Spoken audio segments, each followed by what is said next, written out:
There they had a show. Bruce Hathaway in San Antonio had a Saturday morning thing called Swing Time. Okay. You know, and so anytime, so Rick Klein in Memphis, Elvis's buddy, Rick Klein, the disc jockey. Oh yeah, yeah. He had a dance party show in Memphis. Frizzy hair. Yeah, and anytime Elvis bought him a brand new Cadillac every Christmas. I mean, I remember meeting him years ago. And so he had a dance party show there in Memphis, and so as did a lot of them. If we were in town on, say, playing their town on a Wednesday night or something, or Thursday night, they would arrange for us, ask us if we would do it, and we always accommodated them. After the show, we'd go back to the hotel, clean up, you know, take off our uniform and clean up, and then we would go to the TV station, and they'd bring in a skeleton crew. There wouldn't be anybody in there, you know, except the cameraman and except you guys, except us, and they'd always have a bunch of junk to play with and so forth. And a lot of times we didn't even have instruments. You know, we'd do anything, just kind of stand around or dance by ourselves or ride a tricycle or whatever was there. We used it, you know, and then they would cut it into their show on Saturday. Right. You know, so we tried to accommodate all those guys, even though we were on where the action is, but they allowed us to do that because it did nothing but promote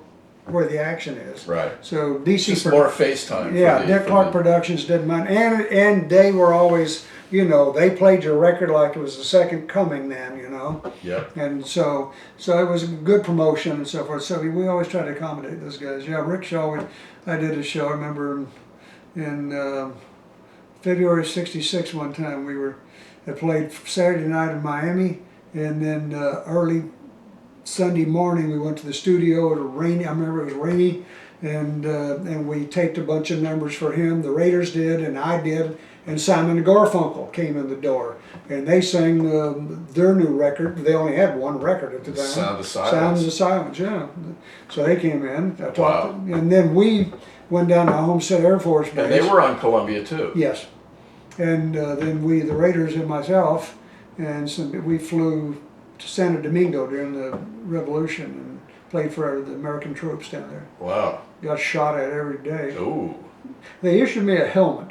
And I said, can I have an M14? Are you serious? Can I have a gun? And they said, no, we can't give you a gun. I said, what? I'm getting shot at every day, all night long. You could hear bullets hitting the side of the hotel, you know, and the glass breaking and stuff. They put us on real high floors. So if the bullets came through the windows, they would go into the ceiling and not go in and hit you in the bed, you know. Well, that's convenient. I slept between the bed and the bathroom wall on the floor the first night, and then I was so stiff the next day, I said, oh, the heck with it. I slept in the bed and took my chances. But I didn't, I knew not to go out on the balcony and sit on the lawn for, you know, on the balcony on the 10th floor looking, because there were snipers in the jungle. Oh, you my. know.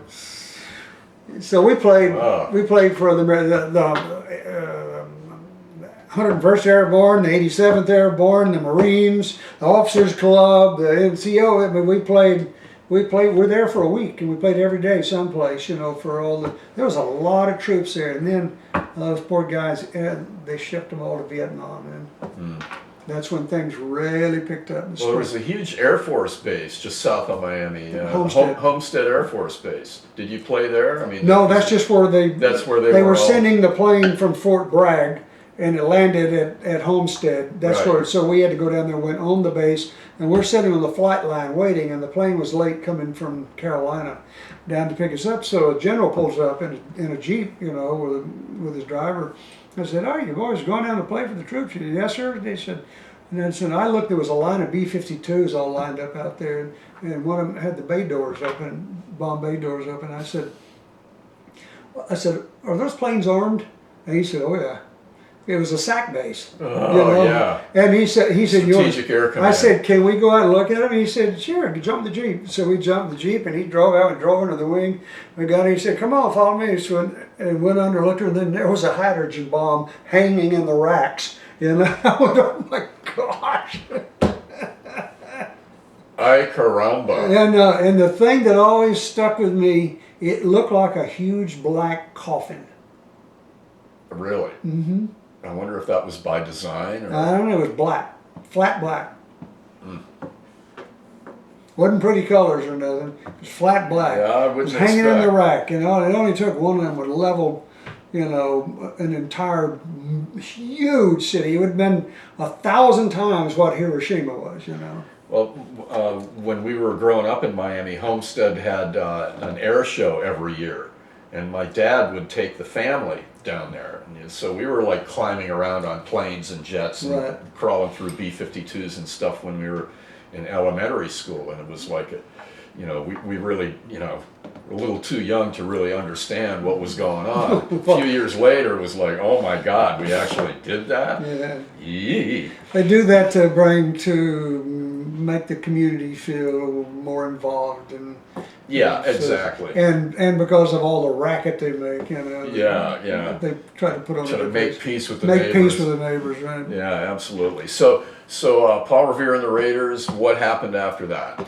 We came back. We were still where the action is. We came back and You were with them until like 67 I wasn't or a member of the 68. group yet. I didn't join until '68.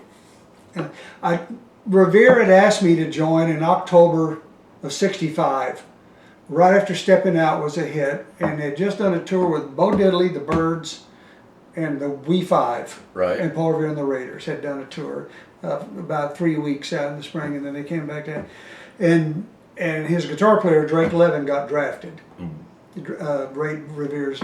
And so Revere came to me and asked me, would you like to join the group? I need a guitar player, and you'd fit in, because we were already on the show, and so you know, and we all hung together. We played shows together. He said, you want to join the group? And I said, I just signed with Warner Brothers, you know. I just finally signed my contract A with solo Dick deal. Clark Productions. Yeah. I found, you know, I said, how can I do that? He said, believe me, I can take care of it. And at the time, we were all about the same level, you know, of popularity. We were both doing very well, and we were just taking off, you know. And so, I don't know, that was October. About 3 weeks later, I'm driving down the street and I hear Just Like Me on the radio.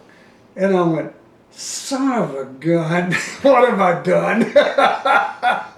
Because I loved it, you know, I it's a loved great the record. song. I said, what have I done? And then went through Christmas, and then Kicks came out. Yep. And then Hungry. Oh, And then I went, God, what have I? But I opened the first half. There'd be, you know, an opening band, and then like Billy Joe Royal and Steve Alamo, Tommy Rowe, or on, and then me, then intermission, then the Raiders. So I was in a good spot, and Revere allowed me to have colored lights. No one else, just the Raiders and me. He said, I'll give you some colored lights. He didn't give me full.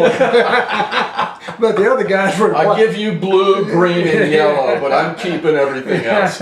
You know, when they hit the stage, it just went fired up like that. You know, they were full up. You know. And we would look at that now and crack up, because it would be like So play, oh yeah. so- Compared to today, Yeah. my son-in-law in England, he's a lighting designer, and he'd been on the road with a bunch of people, but he'd just spent 10 years with the Kings of Leon.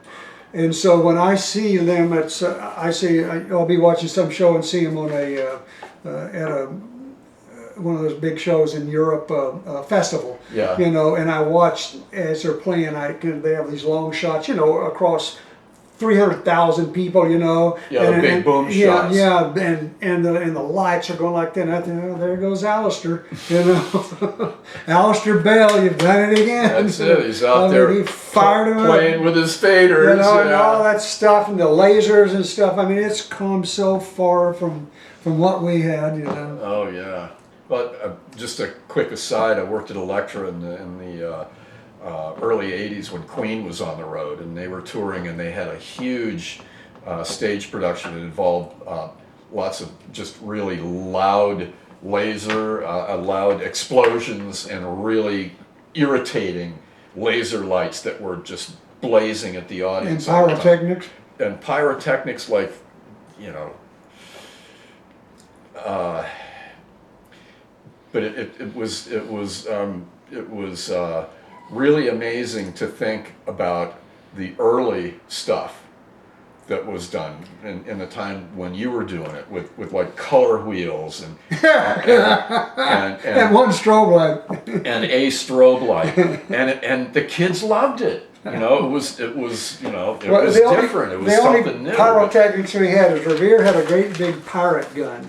I mean, a real. Oh yeah. I mean, a blunderbuss. Yeah, no, it was a flintlock pistol. Pistol. It wasn't a blunderbuss. It was a flintlock pistol.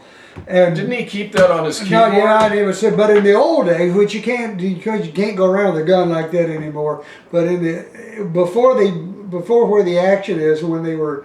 A club band and a regional thing, and the very beginning of action, he would pull that thing out. But they'd be playing a club, and he would, if anybody's like started getting in the way of him talking or something, he'd hey, and he'd point out, and everybody would kind of cower and get away. So one time he shot Drake, and he thought it hadn't been quite loud enough, It was just gunpowder and then packing. Yeah. No slug, right, Yeah. So, and it was flintlock, and he was he's loading his gun like that. And you guys just don't act right, that's right. And Drake said, I don't know what you're talking about. And flame that long came out the end of it, and the wadding hit Drake, and his uniform just exploded into flame. Oh shit! Man. It hit him and blew him backwards. He dropped his guitar and his coat just burst into flames. The wadding was just all over the place, flaming, man. Man, it was so loud, it just like everybody went, sounded like an explosion, Jeez. Well, yeah. So after Paul Revere and the Raiders, you did some work with Johnny Rivers. How'd you hook up with him? I first met. He was still connected with Lou Adler at the time, wasn't he, or was he on his own? He wasn't with Lou in '75. Okay. He was past that point. I first met Johnny in '62. When Ray and I were playing in New Orleans, and we're walking down Bourbon Street, and I said, "Oh, look, this place is called the Dream Room," and Ray says, "Johnny Rivers, I know Johnny Rivers. He was plugging songs in Nashville, with Audrey Williams. Hanks would have." Yeah. So he had a band. He was playing at the Dream Room, and I walked in, and we walked in, and that's where I met him. We were 19 years old. I turned 20 in New Orleans on that tour. Nice. Yeah. And the drinking age was 18. 18 in Louisiana back then. There in New York, and I think a couple other states. Yeah. And how long did you work with him? Were you on any of his sessions? Yes, we did. After we moved out here in '64, when Ray and I moved out here, we were, like I said, we were booked playing all these clubs and stuff around here. Well, we got booked on the Beach Boys' first cross-country tour. They were huge on the West Coast, and they were finally breaking across the states, the rest of the states. Right. And it had I Get Around and Fun was coming out, but I Get Around, summer of '64, was like their first big national hit. That had, I think, a lot of regional hits. That done good. They were really big out here. Yeah. Culturally from '62. Well, Surfing USA and from '62 to '64. But I Get Around was the big one. Spring of '64. So they had been around like a year, 2 years out here, and they were playing in St. Louis, Kansas City, Indianapolis, and so Ray and I the opening, the Kingsmen, who had Louie the year before, and they were from the same area as the Raiders. But this was so it was just Ray and I arrived to join the tour, and the Kingsmen were our backup band. So the Kingsmen came out and they did their set and did Louie, and then another guy came out, and I'm going blank on his name. Jimmy. He became a member of Bread, the David Gates group, Bread. Okay. And I'm going. Forgive me. He's unfortunate. He's not with us anymore. But so then Ray and I came on stage, and I plugged in, and the Kingsmen backed us up, and we, did all of his hits, then we went off stage, and then the Beach Boys came on stage, and they did. And it was the original five, you know, and we were all on the bus together, and we went from town to town, and the highlight to me at night was sometimes we had to shotgun out a lot because it was too far to the next gig, so we'd have to leave right after a gig. They'd pack the bus, and then we'd drive all night, half the day to get to the next place, you know, because it'd be 500-600 miles. Yeah. And so Brian would rehearse the guys in the middle of the night on the bus, and all five of them sitting there singing a cappella, and they, you know, weren't singing their records. They were singing like Graduation Day. They were singing for the four freshmen kind of stuff. That was huge. You know. That's where Brian got all And of then that he stuff. would take. Then he would also, they would sing out some other song, and then he would arrange take a regular song and then have them arrange and put all their harmonies and so forth and feed it to them, and they all sang. They'd run through it, and I'd sit there in the bus. It'd just be humming along. I'd just be sitting there, you know, be tired, so I'd get out and I'd kind of lull off, and he still rehearsed them in the aisle. Finally, Dennis said, "I'm going to sleep," you know. So, but